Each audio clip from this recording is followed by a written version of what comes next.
Hello people, हाय, good morning. बहुत बहुत स्वागत आप सभी का, वेरी वार्म वेलकम। बज गए हैं सुबह के 7 और आपका 10 मिनट 10 करंट अफेयर्स में बहुत सारा स्वागत है। आइए शुरुआत करते हैं बहुत ही प्यारी न्यूज के साथ में। प्यारे प्यारे कमेंट्स आपके, thank you so much for these and here we go for the quiz toppers. 27 March के क्विज टॉपर्स हैं आशीष वर्मा, शिखा श्रीवास्तव, राहुल कुमार, पूजा कुमारी, अजय कुमार। शाबाश गाइज, वेल डन, बहुत बढ़िया। आओ तो आज की कहानी शुरुआत करते हैं। देखो कैसे आप टेस्ट ज्वाइन कर सकते हो, ये सब यहाँ पर लिखा हुआ है। ऑलराइट, आप देख सकते हैं यहाँ पर एप्लीकेशन पर होता है, डेली फ्री टेस्ट होता है, ये ऐप पर होगा, हमारी लैब की ऐप पर। ठीक है, चलिए। ऑल्सो ईद आ गई है भाई साहब, पहले तो ईद मुबारक। आ गई है ईद, तो आप में से जो भी बच्चे हैं जो महापैक्स चेकआउट करना चाहते हैं वो कर सकते हैं। हैवी महापैक के ऊपर डबल वैलिडिटी फिर से आ गई है, और डबल वैलिडिटी का कोड क्या है? एक्टिवेट करने का लैब। आओ जी, इन महापैक में वन लैब जो 2.0 है वो भी अब इंक्लूडेड है पूरा। ठीक है, चलिए देखिएगा। यहां पर आते हैं, anti dumping duty on Chinese project. ये इंडिया ने लगाना शुरू कर दिया है। प्रश्न उठता है, आखिरकार ये एंटी डंपिंग ड्यूटी होती क्या है? चीनी उत्पादों पर एंटी डंपिंग शुल्क। देखिए ऐसे समझिएगा, जैसे मान लीजिए कोई स्मार्टफोन है जो चीन में बिकता है 20,000 रुपए का। अब चीन की कंपनी ने क्या किया, उसको भारत में बेचना शुरू कर दिया 10,000 रुपए का। अब उस 10,000 के चक्कर में इंडिया में जो मार्केट है वो पूरा हिल गया। इंडियन कॉम्पिटिटर्स compete ही नहीं कर पा रहे हैं, और धीमे धीमे जो इंडियन मैन्युफैक्चरर्स हैं उनकी दुकानें बंद हो जाएंगी। और चाइनीज कंपनी ने सिर्फ अपनी, कि उनके पास बहुत ज्यादा पैसा था बर्न करने के लिए, मतलब नुकसान में बेचने के लिए। जब किसी चीज को आप नुकसान में बेचते हैं तो उसको बर्न करना कहते हैं। तो चाइनीज कंपनी के पास में काफी पैसा था बर्न करने के लिए, तो उन्होंने ये सोचा कि ठीक है, पैसे को बर्न करना है तो एक कार्य करते हैं कि उन्होंने 20,000 की जगह 10,000 में करा। आखिरकार चाइनीज कंपनी नुकसान में क्यों बेचेगी? मार्केट में अपने आप को स्थापित करने के लिए, मोनोपोली लाने के लिए, यानी कि दूसरे देश की मार्केट खत्म करने के लिए। एक बार जो लोकल प्लेयर्स हैं वो सब नुकसान खाते जाएंगे और वो खत्म हो जाएंगे, तब फिर सिर्फ वही चीनी कंपनी बचेगी और फिर वो अपने उत्पादों का दाम जो है वो बढ़ा देगी। तो इस प्रकार से मार्केट खत्म करी जाती है। तो ये चाइनीज प्रोडक्ट्स जो हैं ये कार्य कर रहे थे। तो अब ऐसे में क्या किया जाए? जो उनके बाजार में जो चीज 20,000 में बिक रही है, हमारे वहां पर उसी चीज को वो 10,000 में बेचते हैं। इसी को बोलते हैं डंपिंग करना। इससे घरेलू बाजार जो होता है उसको बहुत रिस्क होता है। तो ऐसे में सरकार क्या करती है, एंटी डंपिंग ड्यूटी लगाती है। मतलब कि भाई तुम्हारे वहां पर, तुम्हारे बाजार में वो चीज 20,000 रुपए की है ना, तुम हमारे बाजार में 10,000 की बेच रहे हो, तो जो बीच का डिफरेंस है ना, सरकार कहती है कि अब इन जितने भी प्रोडक्ट तुम हमारे वहां बेच रहे हो, तुमको उसके ऊपर जो गैप है, तुम अपने वहां 20,000 का बेच रहे हो, हमारे वहां 10,000 को वो स्मार्टफोन बेच रहे हो, तो उस मोबाइल के ऊपर तुमको 10,000 रुपए टैक्स के रूप में तुमको देना पड़ेगा। अब कॉस्ट उसकी वापस से वही 20,000 रुपए पहुंच गई कि जो जितने पे वो कंपनी चाइना में बेच रही थी उतने में ही अब उसको यहां बेचना पड़ेगा उस माल को। तो यही होती है एंटी डंपिंग ड्यूटी। तो एंटी डंपिंग ड्यूटी क्या हुई कि जो प्राइस डिफरेंस है, जितना उन्होंने अपने वहां से दाम कम करके बेचा हमारे वहां डंप करने के लिए, मार्केट खत्म करने के लिए, सरकार ने बोला कोई बात नहीं, तुम 10,000 का माल बेच रहे हो, 10,000 का ही बेचो, हम तुम्हारे माल के दाम पे तो कुछ नहीं करा सकते, लेकिन तुमने 10,000 कम कर दिया ना अपना दाम, हम 10,000 रुपए टैक्स लगा देंगे। तो माल जो है इवेंचुअली वही 20,000 पे पहुंच गया। उससे क्या होता है, कंपटीशन मेंटेन रहता है और जो घरेलू मार्केट है वो बर्बाद नहीं होने पाते। समझ गए आप? तो भारत ने चाइनीज 4 गुड्स के ऊपर, 4 कैटेगरी ऑफ गुड्स के ऊपर एंटी डंपिंग ड्यूटी जो है लगा दी है। कौन कौन से हैं? सॉफ्ट फेराइट कोर, यानी आयरन कोर्स होते हैं ये, जिसमें स्टील में इस्तेमाल किया जाता है। देन वैक्यूम इंसुलेटेड फ्लास्क, जिसको हम थर्मस बोलते हैं। Aluminium foil, then trichloro isocyanuric acid और पॉलीविनाइल क्लोराइड। पीवीसी तो कितना हमारे वहां इस्तेमाल होता है। तो इसमें समझ गया ना, एंटी डंपिंग ड्यूटी का है। इनके ऊपर हमने अभी भारत सरकार ने एंटी डंपिंग ड्यूटी लगाई। फिर देखते हैं अर्थ का सबसे पुराना मीटेओराइड क्रेटर। भाई साहब देखो, धरती की एज पता है कितनी है? 4.54 बिलियन ईयर्स, 4.54 अरब वर्ष धरती की एज है। ये सवाल एसएससी सीजीएल 22 में आया था कि बताइए धरती की उम्र कितनी है। ठीक है, अच्छा, तो अब क्या है कि ये क्रेटर कितना पुराना है? ये क्रेटर है 3.5 अरब वर्ष पुराना, माने 3.5 अरब वर्ष पुराना। इतना पुराना क्रेटर आज तक कभी नहीं बना, कभी नहीं मिला ही नहीं। सर ये क्रेटर क्या होता है? देखिए, क्रेटर का मतलब होता है जब कोई उल्का पिंड, माने मीटियोर धरती पर गिरता है बहुत तेज रफ्तार से, तो वो मीटियोराइट कहलाता है। अगर जब तक गिरने आ रहा है तो मीटियोर है, गिर गया है तो मीटियोराइट है। तो जब कोई मीटियोराइट धरती से टकराता है तो इतना बड़ा होता है, विशाल होता है कि वो बहुत बड़ा गड्ढा कर देता है। तो ये देखिए, ये इतना बड़ा गड्ढा जो है उस मीटियोर के टकराने से यहां पर हो गया है। तो ये आता है आज तक का पूरी दुनिया का सबसे पुराना मीटियोराइट डिस्कवर किया गया। अभी तक जो सबसे पुराना जो ये क्रेटर था वो 2.5 बिलियन ईयर्स का था। ये 1 बिलियन और साल पुराना मिला है ये।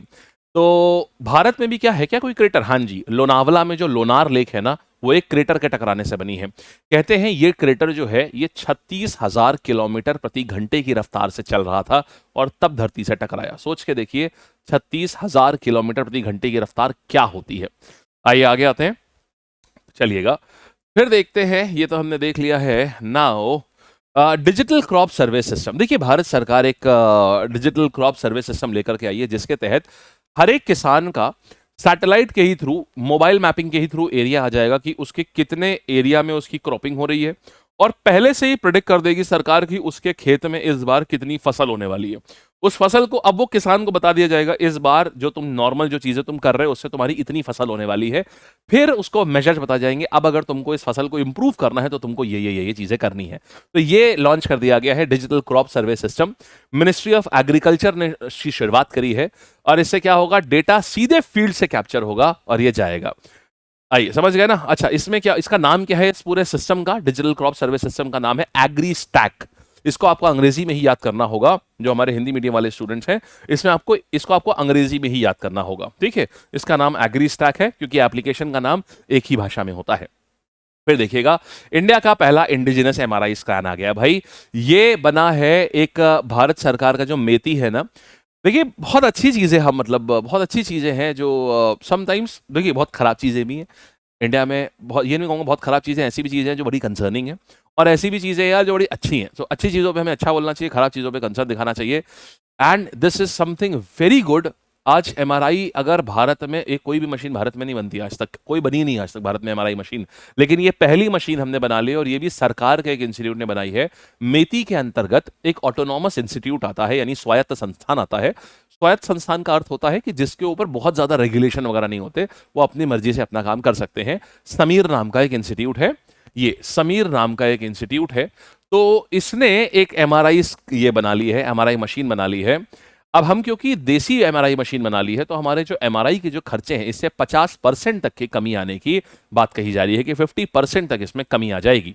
अब देखिएगा 50% अगर कमी आ जाएगी एमआरआई मशीन में के खर्चों में, तो आज हमारे वहां एक औसत एमआरआई जो है वो 5 से 7 हजार रुपए का होता है। सोचिए अगर यही 2,500 3,000 में एमआरआई हो रहा होगा तो क्या बढ़िया बात है। अभी इस मशीन को एम्स दिल्ली में रखा गया है, इसका ट्रायल हो रहा है। अगर ये ट्रायल सक्सेसफुल रहा तो फिर भारत भर के हॉस्पिटल्स में इसको पहुंचाया जाएगा। इससे हेल्थ केयर कितना अफोर्डेबल हो जाएगा। जो गरीब लोग हैं उनके पास तक ये एमआरआई की सुविधा पहुंच पाएगी, उनको आधे दाम में उनको अब एमआरआई मिलने शुरू हो जाएंगे। प्रश्न ये उठता है कि सर एमआरआई इतना महंगा क्यों होता है? मैं आपको बता दूं, एमआरआई 10-10 हजार का भी होता है, 10,000 12,000 ऐसे भी एमआरआई होते हैं। देखो 30% तो सीधे डॉक्टर का कट होता है। जो डॉक्टर आपको एमआरआई लिख रहा है आमतौर पर, मतलब ये ऐसा एलिगेशन नहीं लगा रहा हूं, ऐसा जो पब्लिक डोमेन में जो बातें हैं, वो पब्लिक डोमेन में ये बातें हैं कि 30% तक की, 25 to 30% जो डॉक्टर जो एमआरआई लिख रहा है, जो साइन कर रहा है कि एमआरआई के लिए रिकमेंड कर रहा है, तो लैब से 25 to 30% कमीशन डॉक्टर का होता है। ये अगर आप इसको ऐसे भी जांच सकते हैं, अगर आपका कोई भी व्यक्ति, कोई भी परिचित अच्छा डॉक्टर है तो आप उनसे लिखवाइएगा। जब आप उनसे लिखवाएंगे तो आप देखेंगे आपको वहां पर अपने आप ही वो अपना कमीशन छोड़ देंगे उस केस में। तो अगर 5,000 का एमआरआई है तो आपको वो 3,500 का पड़ेगा। तब आपको समझ आएगा, ओह ये 1,500 रुपए कमीशन के थे डॉक्टर साहब के, ये होता है। अच्छा खैर, तो अभी क्या है, ये लोग इतना महंगा क्यों होता है ये तो समझो। चलो ठीक है, डॉक्टर का कमीशन हो गया। दूसरा भाई साहब, जो एमआरआई की मशीन होती है जानते हैं कितने की आती है? एक ठीक ठाक मशीन, अच्छी मशीन जो है वो 3 करोड़ रुपए से शुरुआत होती है। वैसे तो आपको 1-1.5 करोड़ में भी मिल जाएगी, उससे नीचे आती नहीं है। 3 करोड़ रुपए में आपको एक डिसेंट मशीन मिलेगी। 3 करोड़ से लेके 5 करोड़ रुपए तक एक सिंगल मशीन आती है। आप समझे आप? अब ये सोचिए किसी अस्पताल ने, दोनों ही देखिए, दोनों पहलू सही है कि भाई अगर किसी अस्पताल ने 5 करोड़ रुपए तक खर्च करें एक सिंगल मशीन लगाने के लिए, तो अब सोच के देखिए अगर वो मिनिमम 5,000 रुपए अगर चार्ज करेगा ना, तब जाके उसे कम से कम 10,000 एमआरआई करने पड़ेंगे, 10,000। तब जाके उसकी कॉस्ट, सिर्फ कॉस्ट निकल पाएगी खाली, बस। और अगर उसने बैंक से लोन लिया हुआ है तो पता चला वो उसको 5 करोड़ की 10 करोड़ पड़ेगी, तो उसे कम से कम 20,000 एमआरआई करने पड़ेंगे, तब जा करके उसकी कॉस्ट निकलेगी। यानी एक दिन में, ऐसा सोचो, अगर एक दिन में अगर वो 5 एमआरआई भी करता है तो 20,000 एमआरआई करने में कितना समय लगेगा, उसे 5 एमआरआई एक दिन में कर रहा है। तो अब सोच के देखिए कितने दिन लग जाएंगे, लगभग 4,000 दिन, माने 10 साल में जाके एमआरआई मशीन की कॉस्ट निकल पाएगी अगर वो 5,000 में करते हैं तो। सो एक प्रकार से हॉस्पिटल भी गलत नहीं है कि उसकी एमआरआई की या जो सेंटर्स होते हैं, ये जो स्कैनिंग सेंटर्स, उनकी कॉस्ट इतनी ज़्यादा होती है। दोनों ही चीज़ें देखनी चाहिए। आइए आगे बढ़ते हैं। अच्छा, तो ये इंडिया की हो गई आपकी मशीन, एमआरआई मशीन। कौन बना रहा है? Society for applied microwave electronic engineering and research, Sameer. ये नाम इस बार के लिए बहुत इंपॉर्टेंट है, मेईती के अंतर्गत आ रहा है। फिर देखिएगा सुनील कुमार ने ब्रॉन्ज मेडल जीत लिया है एशियन रेसलिंग चैंपियनशिप में। यहां पर, ये कहां पर हो रहा था? कजाकिस्तान में हो रहा था ये। और एशियन रेसलिंग चैंपियनशिप में सुनील कुमार ब्रॉन्ज मेडल जीत करके भारत का नाम इन्होंने रोशन किया है। अच्छा, कजाकिस्तान नहीं, जॉर्डन में हो रहा था। जॉर्डन की कैपिटल अम्मान में हो रहा था। कजाकिस्तान की कहानी अगली न्यूज में है। तो एशियन रेसलिंग चैंपियनशिप कहां हो रहा है? अम्मान में हो रहा है, जो कि जॉर्डन की कैपिटल है। और इंडियन टीम को लीड कौन कर रहा था, रिप्रेजेंट कौन? महिला कैटेगरी में अनंत पंघल और दूसरा पुरुष कैटेगरी में दीपक पूनिया, ये रिप्रेजेंट कर रहे थे, मतलब ये लीड कर रहे थे।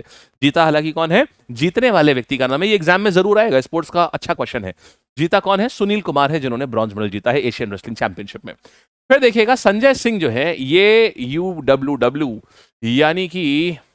यानी UWW एशिया के ब्यूरो मेंबर हो गए। अब आपको एक एक करके समझिएगा। पहले तो UWW समझो क्या है, यूनाइटेड वर्ल्ड रेसलिंग। देखो है क्या, रेसलिंग का जो वर्ल्ड वाइड जो बॉडी है वो है आपकी यूनाइटेड वर्ल्ड रेसलिंग। ये ल्यूसान स्विट्जरलैंड में है इसके हेडक्वार्टर्स।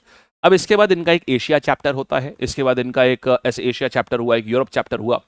अब क्या है, जो एशिया ब्यूरो है, अभी तक जो हमारे world wrestling federation of India WFI के जो चीफ थे, जिनका नाम था संजय सिंह बबलू, ये WFI के चीफ हुआ करते थे, माने रेसलिंग फेडरेशन ऑफ इंडिया के चीफ हुआ करते थे। अब उन्होंने सीट सिक्योर कर ली है, जो यूनाइटेड वर्ल्ड रेसलिंग है ना, यानी इंटरनेशनल बॉडी, उसका जो एशिया ब्यूरो है, मतलब उसका जो एशिया वाला विंग है, जो एशिया ऑफिस है, सबसे बड़ा जो सारे एशियन कंट्रीज में रेसलिंग को मैनेज करता है, उसमें एक मेंबर बन गए हैं। अब इससे होगा क्या? देखो, एक तो ओलंपिक के पहले ये काम हुआ, तो इससे क्या होगा, भारत को एक अच्छा वो मिल जाएगा, भारत को एक लीड मिल जाएगा, ठीक है, नंबर 1।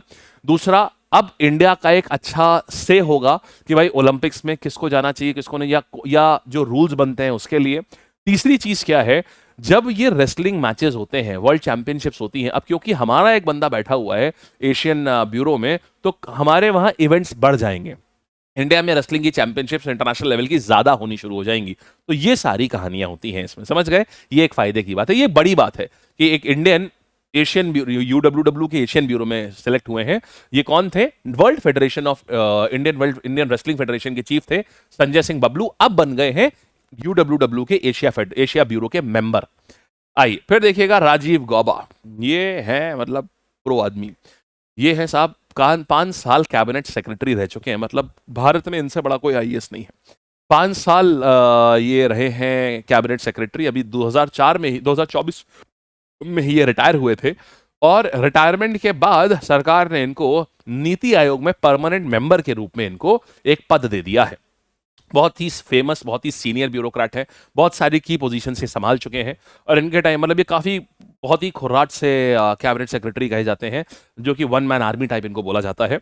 तो नीति आयोग में 4 फुल टाइम मेंबर्स होते हैं, उन 4 फुल टाइम मेंबर्स में से एक पोजीशन खाली पड़ी थी, तो अब राजीव गौबा साहब जो हैं ये चौथे फुल टाइम मेंबर हो गए हैं नीति आयोग के। समझ गए आप? चलिए, तो 2019 से लेके 5 साल तक ये कैबिनेट सेक्रेटरी रहे हैं। 1982 के बैच झारखंड कैडर के IAS अफसर हैं ये। आइए सवाल जवाब देखते हैं हम लोग। ये मेरा टेलीग्राम चैनल है, ये सब लोग ज्वाइन कर लीजिएगा, अमन SRV, बहुत अच्छी सारी अपडेट्स के लिए। आओ, रिसेंटली इंडिया ने एंटी डंपिंग ड्यूटी किसके ऊपर लगाया हुआ है? चाइना के ऊपर लगाया हुआ है, और क्या? एल्यूमिनियम फॉयल और PVCs के ऊपर लगाया है। हाल ही में ओल्डेस्ट नोन मीटेरॉइड क्रेटर जो है वो कहां पर आया है?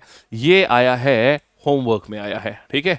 ये आप लोग मुझे बताएंगे, सब लोग, हमने नोट्स में भी लिखा हुआ है, यहां पर भी था। या हर दिन में एक क्वेश्चन जरूर ऐसा आपको दूंगा ताकि आप नोट्स पढ़ें जाकर के कम से कम। अच्छा, इसी में ना हमने आपको 4 और दिए हैं, हमने इसी में आपको 4 क्रेटर और दिए हैं जो भारत के सबसे बड़े, दुनिया के जो सबसे बड़े क्रेटर्स हैं, वो इसीलिए दिए ताकि आप एक बार नजर रखें कि क्रेटर अभी न्यूज में है तो इस बार आ सकता है। तो 4 क्रेटर हैं वर्ल्ड में जो सबसे बड़े, उनके ऊपर भी हमने आपको न्यूज दी हुई है आज। ठीक है, उसमें लिस्ट मतलब उसमें लिस्ट दी हुई है 4 क्रिएटर, उनके नाम जरूर देख लेना। फिर देखिएगा हाल ही में कौन सा सिस्टम लॉन्च किया गया है डिजिटल क्रॉप सर्वे के लिए, ये डिजिटल क्रॉप सर्वे के लिए एग्रीस्टैक। इंडिया का पहला इंडिजिनसली डेवलप एमआरआई मशीन जो है वो किस ऑर्गेनाइजेशन के साथ पार्टनरशिप में है, ये समीर के साथ में पार्टनरशिप में है ये। नेक्स्ट कहानी पर आते हैं, इंडियन रेसलर जो है ब्रॉन्ज मेडल इनको मिला है एशियन रेसलिंग चैंपियनशिप में, तो ये क्या आ जाएगा, बजरंग पूनिया, रवि दहिया, सुनील कुमार या दीपक पूनिया। यहां पर आंसर हमारे पास में आ जाएगा बजरंग पूनिया। ठीक है, नेक्स्ट कहानी पर आते हैं, who has recently been appointed as a bureau member of United World Wrestling Asia. So Brijbhushan Sharan Singh, Satish Kumar, Sanjay Singh Bablu या योगेश्वर दत्त। उत्तर हमारे पास आ जाएगा संजय सिंह बबलू।